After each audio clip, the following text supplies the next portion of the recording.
নমস্কার বন্ধুরা, আমি শ্রাবণী। আমি চলে এসেছি আরও একটি রেসিপি নিয়ে। চলো রেসিপিটি তাহলে একবার দেখে নিই। আজকের রেসিপি সর্ষে দিয়ে ঢ্যাঁড়সের একটি রান্না। যারা নিরামিষ রান্না পছন্দ করে বা অনেক বাড়িতেই সপ্তাহে একদিন বা দুদিন নিরামিষ রান্না করা হয়, সেদিন কিন্তু এই রেসিপিটি বানানো যেতেই পারে। আমার ভিডিওটা পুরোটা দেখার অনুরোধ রইল। আজকের এই সুস্বাদু রেসিপিটি বানানোর জন্য আমি কিছুটা পরিমাণে ঢ্যাঁড়স নিয়েছি। ঢ্যাঁড়স বা ভিন্ডি ভালো করে ধুয়ে নিয়ে তাকে একটু মোটা মোটা টুকরো করে কেটে নিয়েছি। পরিমাণ মতো সর্ষে বাটা নিয়েছি। রান্নার জন্য প্রথমে কড়াইটা গরম করে নিয়ে সর্ষের তেল দিলাম। তেল গরম হয়ে গেছে, কালো জিরে ফোড়ন দিলাম। এবার দিয়ে নিলাম কাঁচা লঙ্কা কুচি। কালো জিরে ও কাঁচা লঙ্কাকে অল্প সময় তেলের মধ্যে ভেজে নেব। কালো জিরে ও কাঁচা লঙ্কা ভালো করে ভেজে নেওয়া হয়ে গেছে। এখন আমি কেটে রাখা ঢ্যাঁড়স তেলের মধ্যে দিয়ে একটু সময় নাড়াচাড়া করে রান্নাটা করে নেব।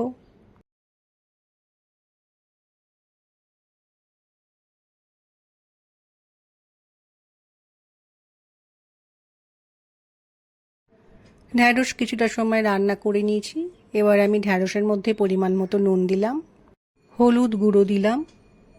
ফোড়নে যেহেতু কাঁচা লঙ্কা কুচি দিয়েছি, সেজন্য লঙ্কা গুঁড়োর পরিমাণটা একটু কম দিলাম। নুন, হলুদ ও লঙ্কা গুঁড়োকে ঢ্যাঁড়সের সাথে ভালো করে মিশিয়ে নিয়ে একটু সময় রান্নাটা করে নিতে হবে।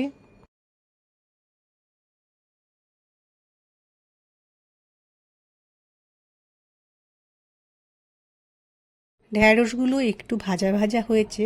এই সময় সর্ষে বাটাটা ঢ্যাঁড়সের মধ্যে দিয়ে নিলাম। এবার দিয়ে নিলাম অল্প পরিমাণ জল। সর্ষে বাটা জল ঢ্যাঁড়সের সাথে ভালো করে মিশিয়ে নিয়ে আবারও কিছুক্ষণ রান্নাটা করব। আজকের এই রান্নায় নারকেল কোড়া দেব বলে আমি অল্প পরিমাণে নারকেল কোড়া নিয়েছি। এখন আমি নারকেল কোড়াটা রান্নার মধ্যে দিয়ে ভালো করে রান্নার সাথে মিশিয়ে নেব।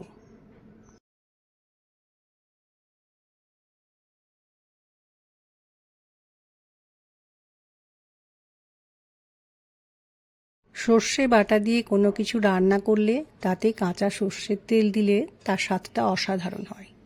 সেজন্য আমি একটু কাঁচা সর্ষের তেল দিয়ে নিলাম রান্নার মধ্যে। কাঁচা সর্ষের তেল দেওয়ার পর সেটা খুব ভালো করে মিশিয়ে নেব। রান্নাটা আর একটু শুকনো হয়ে এলে আমার আজকের রান্নাটা কিন্তু হয়ে যাবে। আজকের রান্নাটা আমার হয়ে গেছে, খুব সুন্দর দেখতে হয়েছে। গরম গরম ভাতের সাথে এরকম সর্ষে ভেন্ডি বা সর্ষে ঢ্যাঁড়স পেলে খাবারটা কিন্তু জমে যাবে। যারা সর্ষে বাটা দিয়ে রান্না খেতেই পছন্দ করো, আশা রাখছি তাদের এই রান্নাটা খুব ভালো লাগবে। আমার আজকের রেসিপি ভালো লাগলে লাইক, শেয়ার ও সাবস্ক্রাইব করো। ভিডিওটি দেখার জন্য ধন্যবাদ। ভিডিওটি আজ এখানেই শেষ করছি। ফিরে আসছি আরও একটি রেসিপি নিয়ে।